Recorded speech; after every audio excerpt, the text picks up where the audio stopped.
Saya yakin rilek wali di Bang Pak Rektor. Saya yakin itu. Karena wali itu lebih dekat Allah. Sehingga orang dulu itu saya ulang lagi ya, ada satu kearifan namanya hidup itu apa? Hidup itu adalah cari sebanyak mungkin supaya hidup itu tidak tergantung pada banyak hal. Jika misalnya cara berpikir orang-orang modern, itu sebenarnya banyak orang-orang ilmuwan yang nggak ngagumi Amerika. Bukan karena angkuh, enggak. Untuk mempertahankan kebesaran negara sebesar itu, kebutuhan listriknya besar, kebutuhan tentaranya besar, kebutuhan apa. Sementara negara kayak Venezuela atau Swiss, kebutuhannya ada banyak. Pertanyaannya, yang tergantung dengan banyak hal, sama yang tidak tergantung banyak hal, itu pinter mana? Kalau dibalik pertanyaannya gitu, negara-negara maju itu tidak keren kalau dibalik pertanyaannya. Orang yang untuk mempertahankan eksistensinya banyak, butuh banyak hal, dengan yang tidak butuh banyak hal, itu pinter mana? Orang yang bahagianya nunggu jadi dokter, nunggu jadi kiai besar, kiai viral, dengan orang yang bahagia cukup dengan ngopi, itu pinter mana? Tapi kalau dibalik pertanyaannya, orang yang tahunya nikmat hanya kopi, dengan nikmat yang banyak, pinter mana? Makanya Mbah Mun itu kalau guyon itu lucu. Aku iku sakake ambek wong desa sing mlebu swarga. Saya dulu eskal mlebu swarga kok disakeni. Akhirnya beliau memberi penjelasan. Wong desa iku roe pakanan enak, iku mau kopi mbek uduk. Lah swarga iku mau nuruti sing dikarepno. Akhirnya wis mau mangan, wis ngopi, nguduk, ngopi ora roh pakanan liyane ku ora roh. Nasi mandi yo ora roh, pizza yo ora roh apa-apa. Terus saya bilang, wah lah niku nak nganti selera tentang wanita cantik. Iku juga sederhana. Rontok pesek ya wis cantik, rontok ireng ya wis. Apa bidadarinya seperti itu karena saking enggak pengalamannya. Jadi surga itu kan nuruti apa yang diinginkan. Kira-kira keinginan orang kampung kalau di surga itu apa coba? Makanan apa coba? Nah, senengnya ketemel gemblong itu. Artinya malaikat lebih suka nangani surganya orang-orang kampung di Bang Pak Rektor. Ini sudah ribet ini. Makanan apa saja sudah dicoba. Ya. Terus kalau di mall tahu orang macam-macam, seleranya macam-macam pasti. Enak mana kalau sampai jadi malaikat pelayan surga? Suka ngelayani orang kampung apa yang orang kota? Orang kampung kan? Jadi ya itu guyon ya, guyon tapi itu menjadi pikiran kita bahwa orang yang banyak kebutuhan itu sebetulnya banyak kebodohannya karena menggantungkan kebahagiaannya dengan banyak hal. Makanya Imam Syafi'i ngendikan istighna itu apa? Al-istighna anisya'i. Yang dikatakan kecukupan adalah berusaha sebanyak mungkin banyak hal tidak kamu butuhkan.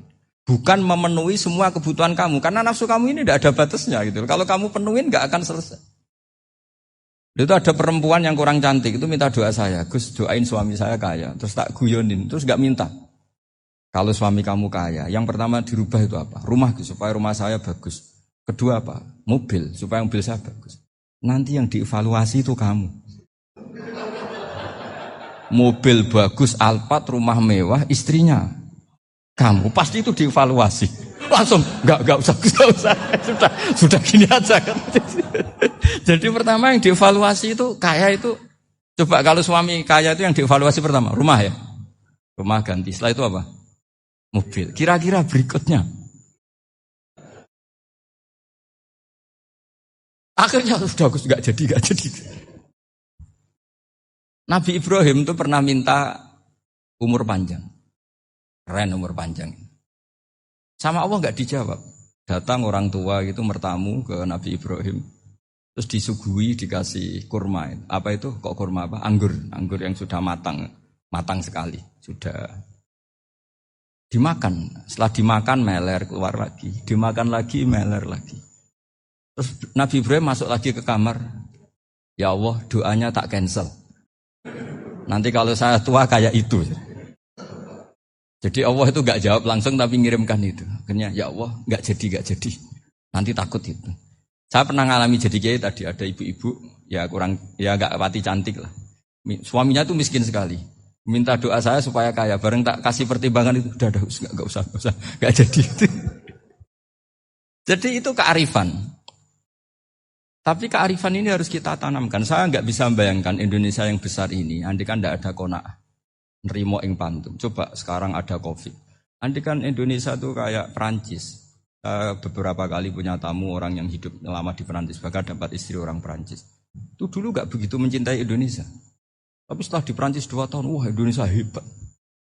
Di Perancis itu kata dia kalau cerita, semua kebutuhan masyarakat itu dibebankan ke negara. Apa saja minta negara, apa saja nyoal negara. Sementara Indonesia, coba kalau Indonesia mengalami seperti ini kok tidak ada konaan, rimo ing pantum, bisa kios Indonesia. Orang miskin nyalahkan negara, kelaparan nyalahkan negara, apa saja. Ini barokahnya dididik kiai, jogeman nyalahno wong liya. Urip pun romo ing pandum, diame. Sampai gak ngerti kalau Covid. Banyak tuh orang-orang kampung itu, orang lugu-lugu itu. Mbah niki saking Covid, salam ning Covid, muga-muga umure panjang. Dikira Covid itu nama orang yang ahli sosial itu. Mbah niki dana saking Covid.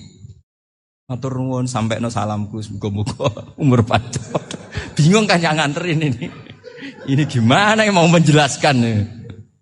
Memang nggak paham. Ribet kan. Tapi saya pastikan bahwa dengan keadaan seperti ini kita bahagia, kita stabil. Itu jelas barokahnya kalimat tadi. Moto tadi atau pegangan hidup tadi. Makanya disebut al-ibarat qutun li'ailatil mustami'in. Bahwa redaksi atau kata-kata atau pegangan atau filosofi hidup, apalah namanya itu adalah penyemangat. Penyemangat. Karena kata-kata ini memang luar biasa. Ketika sahabat perang demi kebenaran, zaman itu ya pasti benar karena yang dibela Nabi. Dulu itu kan enak zaman Nabi, yang dibela mesti benarnya, musuhnya mesti salahnya. Jika dulu itu memang harus tegas. Kalau sekarang mau tegas gimana? Yang kamu bela tidak mesti benar, musuhnya tidak mesti salah. Ribet kan kalau misalnya saya tukaran sama Pak Rektor, kamu mau bela mana kan bingung. Saya tidak mesti benar, saya tidak Nabi. Pak Rektor apalagi tidak mesti benar lagi kan? Ribet kan? Jadi kalau kita mau perang sekarang itu mau pede gimana? Enggak. Makanya banyak ulama sekarang tuh mau tegas tuh enggak berani karena ya banyak hal yang abu-abu lah wilayahnya. Misalnya pilihan presiden, atau pilihan bupati, pilihan menteri. Kamu mati-matian bela itu. Yang kamu bela tidak mesti benar. Musuh kamu tidak mesti salah. Misalnya pilihan bupati. Wah ini kabupaten ini baik kalau bupatinya ini. Yang satu bilang ini. Terus tim suksesnya kamu tanya. Kamu yakin? Ya tidak juga.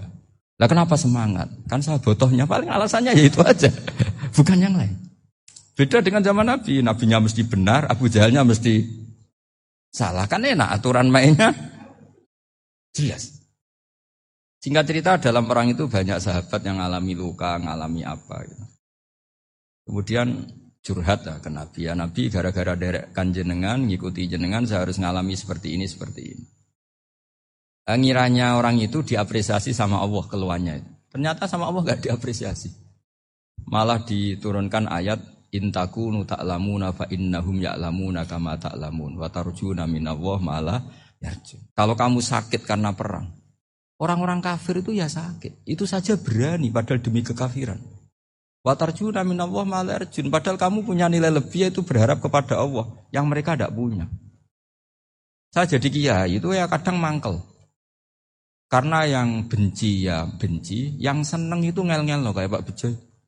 Jadi semuanya ribet. Nah iya, yang benci ya ganggu, yang seneng ya ganggu, tambah nemen. Seribet. Tapi kalau sudah ingat bandar narkoba, mereka berhadapan dengan polisi, kadang ditembak karena kesalahannya terlalu fatal. Antar persaingan mereka juga bisa tembak-tembakan karena merebut pasar narkoba. Itu saja mereka berani. Kok kita yang jadi kiai kadang dicium tangannya, dihormati gak berani, hanya takut musibah-musibah kecil lah, atau problem-problem kecil. Nah iya, kalau kita bandingannya gitu. Kalau kamu mau tahajud kedinginan, itu masih nanti dihisab Allah itu gitu. Maling ayam itu keluar malam-malam, hanya dapat ayam. Itu gak takut dingin. Ya gak takut digebuki masa. Kamu mau tahajud saja takut dingin. Makanya nanti hisabnya orang soleh itu nanti dijajarkan orang dolim. Terus diperbandingkan. Wah itu habis kamu kalau itu. Jadi misalnya Unisula mau rapat, tapi ini malam, kalau malam dingin nanti sama masuk angin. Anak-anak pang di perapatan aja berani kamu. Kalau sudah perbandingannya gitu tuh ribet kita nanti. Makanya itu kalimat itu moto atau filosofi hidup. Sehingga diulang lagi nasihat itu. Iyam saskum korhun fakodu masal koma korhum mislu. Kalau kamu kena luka, orang-orang yang nggak benar juga akan kena luka. Itu aja berani demi ketidakbenaran. Masa kamu demi kebenaran enggak berani? Akhirnya orang itu, ya itu kalimat, itu heroik.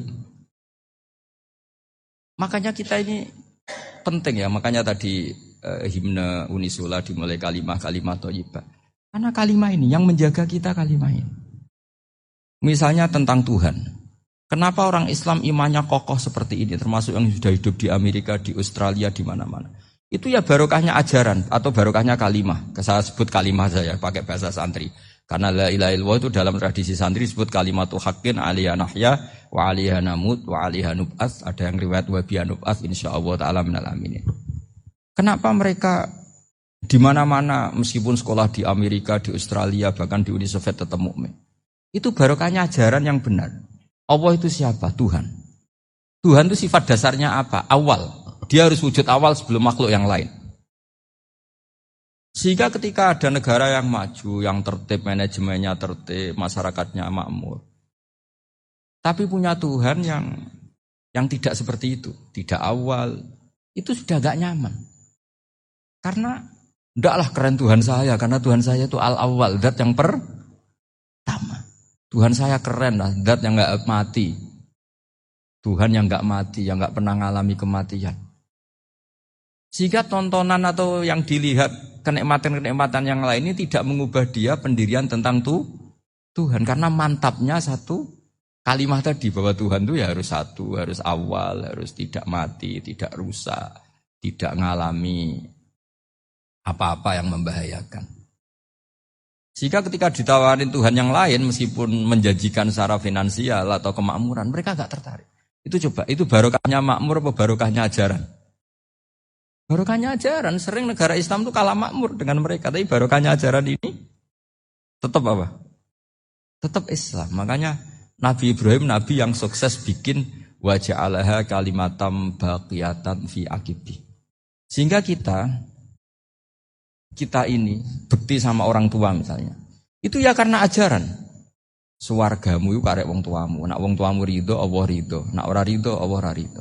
Ridho wa fi ridhol walidain wa sakhatu wa sukhtu wa fi sakhatil. Sehingga ketika ada orang tua yang agak brengsek gitu, anak-anak tetap hormat. Punya orang tua yang miskin, yang sudah miskin, tukang tombok nomor, banyak kan di kampung gitu. Ya tetap hormat. Coba kalau dari awal kita ngajari orang tua kamu hormati ya kalau baik, kalau tidak usah. Bisa geger Indonesia. Tapi barokahnya ajaran-ajaran itu Indonesia tertib karena ada ajaran. Nah ini di sini pesantren dan Unisula semua harus berkontribusi membuat ajaran yang benar itu adalah ciri utama Islam. Sehingga Islam ini dimulai dengan ajaran kalimatu haqqin alaiha nahya wa alaiha namut. Sehingga kita tenang seperti ini. Saya ini termasuk kiai yang tenang. Meskipun kata orang banyak saya ini kiai besar, tapi termasuk kiai yang paling tenang. Termasuk yang paling tenang. Karena saya ini pakai mazhab orang-orang hebat. Saya berkali-kali cerita, orang kayak Imam Syafi'i itu orang yang luar biasa. Saya berkali-kali cerita. Orang yang tadi nyium tangan kamu ya Imam Syafi'i, di belakang tuh ngerasani kamu, menghujat kamu. Jawabannya enak saja. Berarti saya alhamdulillah orang yang wibawa. Buktinya di depan saya enggak berani. Jadi enteng saja. Diceritain sebagian kampung, sebagian separuh dari warga kamu itu enggak suka kamu. Ya bagus lah enggak suka saya, enggak akan utang duit saya. Di mana-mana orang utang itu karena teman dekat. Kalau enggak senang pasti minimal enggak utang, enggak pinjam mobil, enggak pinjam apa. Berkah mana yang senang sama yang gede. Jadi dianggap enteng saja. Semua yang dialamin dianggap enteng saja. Misalnya punya istri pemarah, ya baguslah marahin suami. Kalau marahi tonggo malah ribet. Jadi kamu harus terima kasih kalau dimarahin istri. Baguslah marahin saya mah, kalau marahi tonggo ribet. Jadi enteng saja. Tapi kita sekarang itu karena nafsu ya, sehingga menghadapi hidup ini ribet. Ulama dulu kalau mau mati itu senengnya bukan main. Sudah lama saya ini ingin gak maksiat. Kayaknya gak maksiat paling efektif itu mati. Ya tidak apa-apa Gusti, kalau sebaiknya mati ya mati aja. Enteng saja. Jadi melihat kematian itu akhir dari segala keburukan atau potensi keburukan. Apapun baik kita sekarang, suatu saat mungkin kita gak baik. Yang bisa menghentikan ketidakbaikan atau potensi ketidakbaikan itu apa coba? Mati kan? Berarti mati itu mengerikan apa menyenangkan? Mesti kamu tidak berani menjawab. Meskipun secara ilmu kamu berani, tapi secara rasa agak berani kan? Saya ulang lagi ya. Yang bisa menghentikan keburukan atau potensi keburukan. Itu apa coba? Apa? Matian. Berarti kematian itu menyenangkan atau menyusahkan? Apapun kamu tidak berani jawab karena kamu agak-agak duniawi itu kelihatannya. Tapi secara ilmu, kamu tahu kan kalau mati itu tidak buruk-buruk banget. Karena apa? Itu akhir dari segala keburukan. Sehingga Nabi ngajarkan kalimat itu begitu luar biasa. Allahumma ahyini makanatil hayatu khairan li. Wa tawaffani makanatil wafatu khairan li. Nabi melihat dunia itu begitu indah. Ya Allah, kalau saya ini hidup, anggap saja hidup ini ziyadatan li fi kulli khairin, menjadi modal saya menambah segala kebaikan. Jika suatu saat saya mati, anggap mawon rohatan li min kulli syarrin, itu akhir dari segala keburukan saya. Subhanallah wa bihamdihi adada khalqihi wa ridha nafsihi wa zinata arsyihi wa kalimatihi. Subhanallah wa bihamdihi adada khalqihi wa ridha nafsihi